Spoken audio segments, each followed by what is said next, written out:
Dr. Joseph Allen to give us our keynote address today. He's coming in all the way from America. A very good morning, sir. A very good morning to you. Thank you for joining in. I'm handing over the platform to you. Thank you. Good morning. Good morning, everyone. Yeah, it's a pleasure to join you. I want to thank you for the very kind invitation.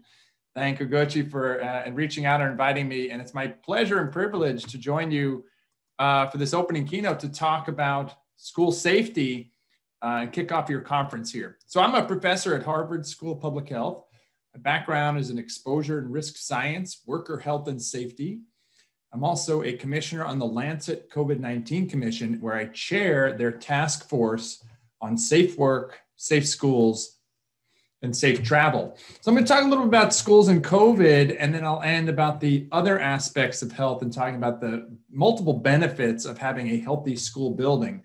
But first, we should start with the knowledge and reality that this pandemic is still raging around the world, and it was never a question of if a pandemic would hit. It was always a question of when. Here's an article I wrote in December of 2019 with a colleague talking about the power of healthy buildings. And in that article, we talk about pandemics. Little did we know that a month later, the first disturbing news out of Wuhan, China, would set off this global pandemic. But we've been arguing for a long time that buildings are central to our response. This includes school buildings, it includes office buildings, any indoor environment, because we know that that is how this virus is spread. It's spread through the air, and the biggest risk factor is time indoors. And to think about this a little bit and the evidence for airborne transmission, I want to show a report we did with the New York Times on transmission in a school classroom in New York City. So this was in the New York Times. There's a great online version of this where you can play and look at what happens in a classroom. So in any room or in any classroom, we are constantly breathing the air that just came out of the lungs of people in that room with us. And depending on how much airflow you have, the amount of air you breathe that came out of someone's respiratory system could be 1%, 2%, 3%, or 7 or 8%. And if you think about it that way, it becomes, I think, obvious and intuitive that things like ventilation and air cleaning are critically important to minimize how much air you're breathing in from the people around you, particularly when someone is infected. So in this simulation, we put an infected student in the room. And when all of us are breathing, singing, talking, we're emitting respiratory aerosols of different sizes. In this picture here, someone is infected in the room. They're emitting these aerosols. These aerosols, or particles from our respiratory system, will spread around the room. They will travel well beyond 2 meters or 6 feet, and they will stay aloft for 30 minutes or an hour or 2 hours. And if you have a sealed up room with improper ventilation, these concentrations can reach levels that can cause infection. If you look at this next image, it's the same image of the classroom, but on the right now we have an overhead view. And you can see the darker shading that the concentrations are higher near the infected student in that bottom right corner, but the entire room is now filled up with a level of these aerosols and increasing risk. If you do simple things like keep windows open or use portable air cleaners with HEPA filters, you can significantly decrease the concentration of these respiratory aerosols in a room. And this works for a classroom, it works anywhere, it works in a home. Simple methods. And in this case, all we did was open up a window, and then we added a portable air cleaner with a HEPA filter in the back of the room, this small blue air cleaner in the back. And the concentrations greatly decreased overall for everybody in the room. So some really simple steps we can take to understand, because the reality is if you look at what's happening with this virus, it is not spread through surfaces. It is spread through the air. All of the major outbreaks all around the world have the same underlying factors: time indoors, no masks, and low to no ventilation. Doesn't matter if it's a school classroom, a restaurant outbreak, choir outbreak, church or religious service outbreak, exercise, gym class, you name it, the They're all the same. So our team has put out a report going back almost a year old at this point on how to reduce risk in schools. And this is available on our website. If you just Google or look up Harvard Healthy Buildings Program, you'll find all of our materials for schools. And we talk about 5 areas to focus on: healthy activities, healthy policies, healthy classrooms, healthy schedules, and healthy buildings. I'm just going to focus on healthy buildings for my time here. And I mentioned why we need to be concerned about our buildings and airflow. And this is absolutely critical here. And we recommend this approach. So we recommend targeting 4 to 6 air changes per hour. That's ACH. And an air change is simply how much air is coming in from outdoors and moving around or being cleaned. Schools in the US, for example, are chronically underventilated, not enough air exchange. We recommend this prioritization in the triangle. Bring in as much outdoor air as you can, number 1. 2, if you have a mechanical ventilation system, you want to increase the level of filtration. And 3, if you want additional air cleaning, you can supplement this with a portable air cleaner with a HEPA filter. By the way, these are the same tools, these portable air cleaners with HEPA filters, not only clear the air of respiratory aerosols, but it's the same mechanism by which you can clean air from outdoor air pollution. So if there's smoke or fire from, outdoor air pollution from point source emissions, energy systems, you can use these same air cleaners. They're actually the same mechanism. They're just capturing particles out of the air. It doesn't matter if it comes from smoke outdoors or if it's coming from somebody's lungs. Same idea. Healthy buildings are only one part of the control strategy. This is something called the hierarchy of controls. It's used in the field of worker health and safety. It has 5 parts. It's a nice way to think about risk reduction in general, starting at the bottom. How do you eliminate the hazard? Well, for COVID-19, that would be staying home or avoiding other people, but that's doesn't get us back to school, doesn't get us back to work. So we want to move up this chain. You could think about substituting activities, or number 3 there, engineering controls, healthy building strategies right in the middle. Then you have administrative controls, things like maintaining distancing or de-densifying your buildings. And 5th up top is PPE for personal protective equipment. And here we're talking about wearing simple masks. I also want to talk about healthy buildings and healthy schools beyond disease avoidance. As we think about health, the absence of disease is only half of health. And right now we're focused on absence of disease and infectious disease risk reduction, as we should be. But there are other aspects of health that really matter. It's a lot of what Yugochi put up and was talking about. It's mental health, it's flourishing, it's well-being, it's productivity. So health is not just the absence of disease, it's about well-being. And here, the building also plays a role. And we have another report we wrote a couple of years ago we call Schools for Health, Foundations for Student Success, that examines all of the scientific evidence for how the school building influences student health, student thinking, and student performance. So when we think about schools in the US context, I'm a parent, I have 3 kids. We think a lot about all of the ways that our kids all the things we need from schools to help our kids succeed. Some of this is what you're talking about today, school safety, cyber safety, cyber risk safety. We ask about students, teachers, the curriculum, but very few people stop to think and ask about the quality of the building and all of the factors of the building that will actually influence these 3 factors for kids: health, thinking, performance. And I want to show you just some of the science for one aspect only for how the school building is influencing, for example, student health. Well, we know, and I'll just talk about ventilation. Here's many studies, but here's one showing that ventilation influences health. So I've shown you how ventilation or air quality can influence infectious disease transmission. But if you look at these studies, these are now conducted around the world, several thousand students.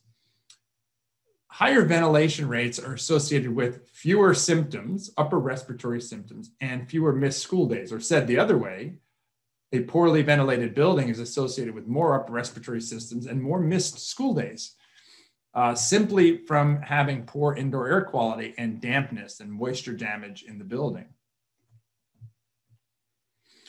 We could extend this to thinking, right? So actually cognitive processes and cognitive function. So another study here showing higher ventilation rates associated or lower ventilation rates associated with slower performance on these attention processes.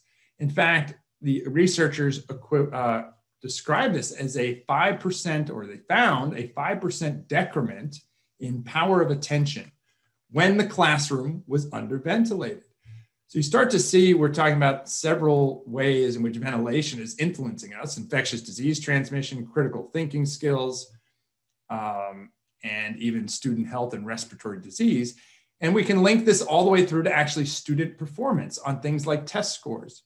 So in studies that have looked at ventilation rates in buildings and airflow, they find that students perform better on these tests. So in one example, higher ventilation rates was associated with a 15% improvement in a test of word recognition, an 8% improvement in a memory test, and a 2% improvement on another reaction test.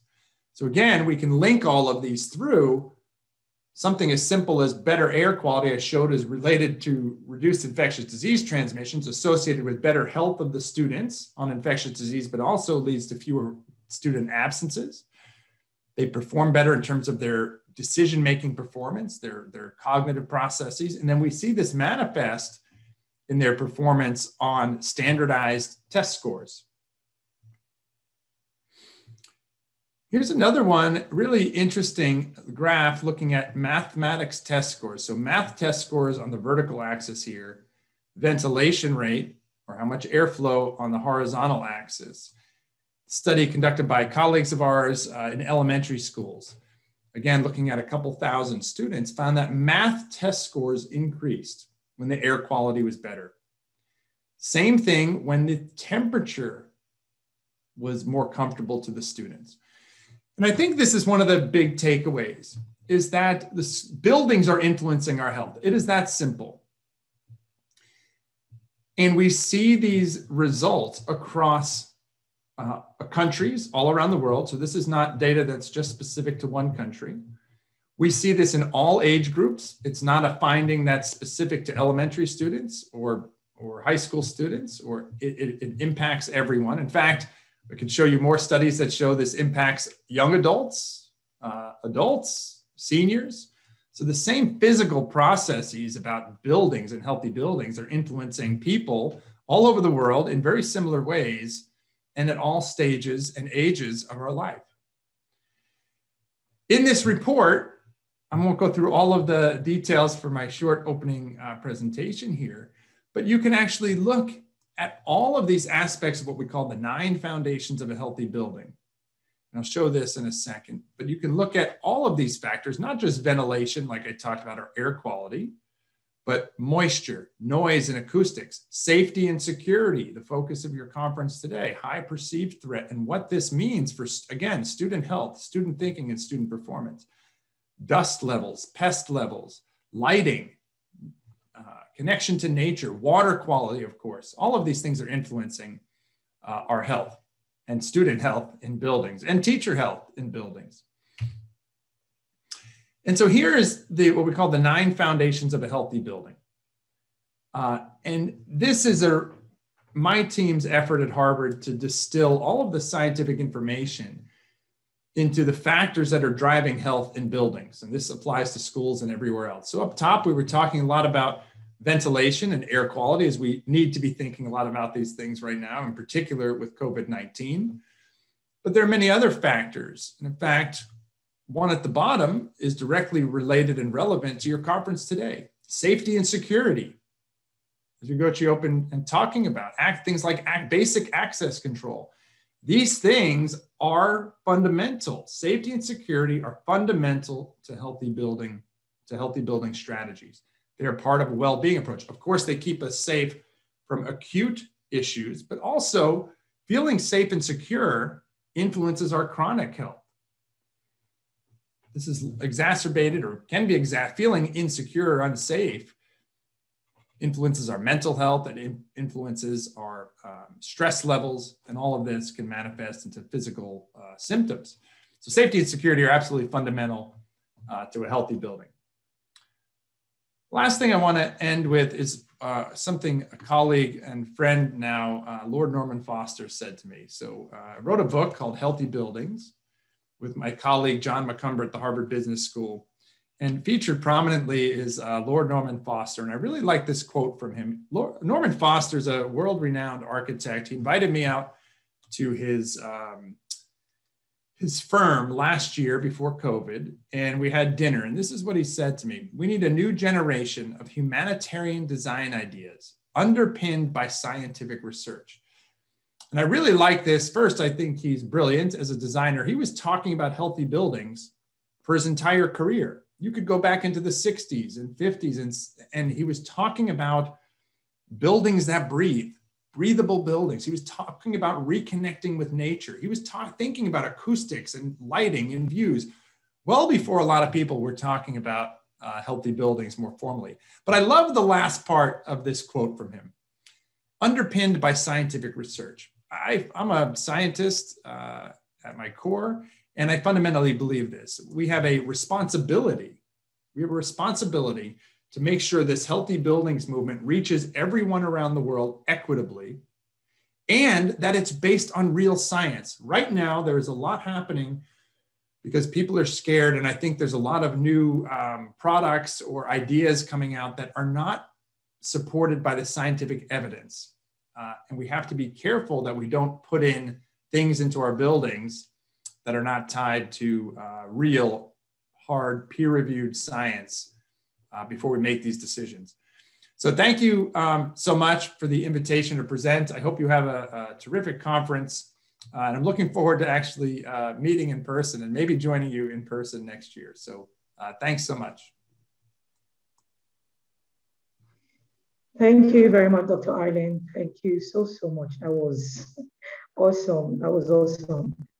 Like giving one an insight to know that safety in your workplace also includes the health of the building. That is very awesome. Thank you very, very much, sir.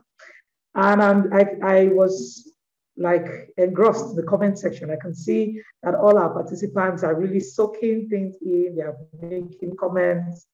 And I'm so glad that everybody could hear you and understand the message that you are trying to pass across. I made a comment that really, we tend to feel safe in our place of abode, our homes, where we live. Part of the reason why you want to rush home, you want to go home after the day's work or anything, is because of the safety that you feel in your own comfort zone. And I know if you have that kind of safety, even in our places of work, in schools for children, it will also help to continue to foster a very healthy personality, healthy person in every way possible, especially in the midst of this COVID situation that we have in the nation today. I'm going to leave the poll section for this time to our convener, Ugochi. She will really want to ask the question this time around. Dr. Allen, we really, really, really appreciate your presence here. Thank you very much, sir. And to everyone, please, fastest fingers, like we said, so keep your fingers on your keypads or your notepads or on your pads in general so that you answer the question. Ugochi is she has already dropped the question, so please start bringing in the answers. Let's see the answers coming in. Thank you so much, Mary. Thank you so much, Dr. Allen. It's a pleasure.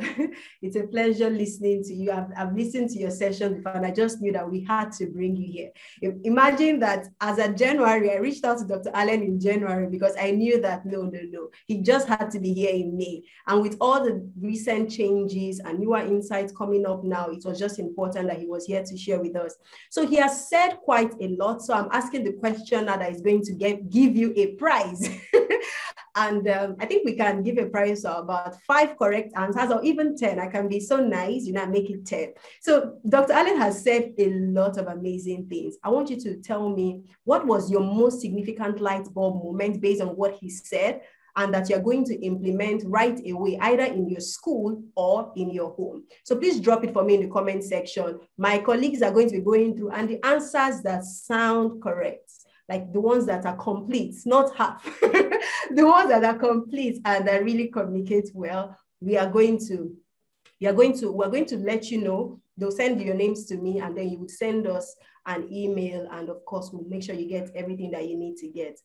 And I can see that so far, 31 people have responded here, and they're saying that yes, it was so valuable. So 100% are saying that this was really so valuable, because many times we take ventilation for granted. We take the buildings for granted. And this is actually why from the beginning, not when you have finished building the house, from the beginning, safety should be considered. It shouldn't be an afterthought. It should be from the beginning, okay? Thank you all so much for, okay, yes, I can see people responding. Health is not, Ura says, health is not just the absence of diseases. Josephine says, having a breathable building that connects with nature, very important, very important. Ruth says, I didn't know how much ventilation affected health. I will ensure that we open the windows more in the house and also in the buildings I visit. Awesome, awesome. Who else is sharing with us? Let me see. Tola says, safety of buildings, that's something we don't seem to pay attention to enough. Thank you for bringing this to the fore. Awesome. Please follow Dr. Allen on LinkedIn and on Twitter. He's very active there. He's always sharing brilliant insights on this. Okay, I see we have, people are rushing me with answers. Yes, yes, yes, yes, yes. Rolake says, I would get home and go around my building to ensure they are well ventilated. Would advise the building owner. Awesome. Awesome. The goal of the summit is to have practical insights you can begin to work with right away. Tola says, incorporate safety from the architectural stage of building. Yes. Olufemi says, the modeling really shows why ventilation is important. That stood out for me, especially as I have my background in urban and regional planning. Awesome. Olufemi, you should be paying us extra, right? I'm kidding. Olufemi is my friend. Prudence is also a school owner, a Montessori school owner. And she says, the different levels of ensuring safety from the construction to the use, and also introducing air changes. Do you mean air changes? Ejiro says, the fact that lighting is also important is fascinating. Olushola says, designing breathable buildings is backed by scientific research. I air out consistently in my house, and I'll keep at it more based on this new insight. Awesome, awesome. Janet says, I finally understand why my kids get cold every time schools open. The ventilation affects alone. Now I know. Awesome, awesome, awesome. Faith Babs. Oh, hi, Faith. She says, breathable buildings affect students' health, which affects their thinking and ultimately their performance. Awesome. So thank you so much. Now we're going to move. Thank you so much, Dr. Allen, for sharing with us today. It's been amazing hearing from you, and we wouldn't mind getting the presentation slides so that we can also share with everybody who has attended the session today, so that they can also take their learnings. One of the things we always like to talk about here is the fact that when you take your learnings here, go and domesticate it in your school. Tell other people, share, because the more people learn about these things, the more they will be more accepting of taking safety precautions. So thank you very much, sir, for agreeing to share that with us. Thank you, thank you, thank you. All right, so now we are heading to the cybersecurity panel.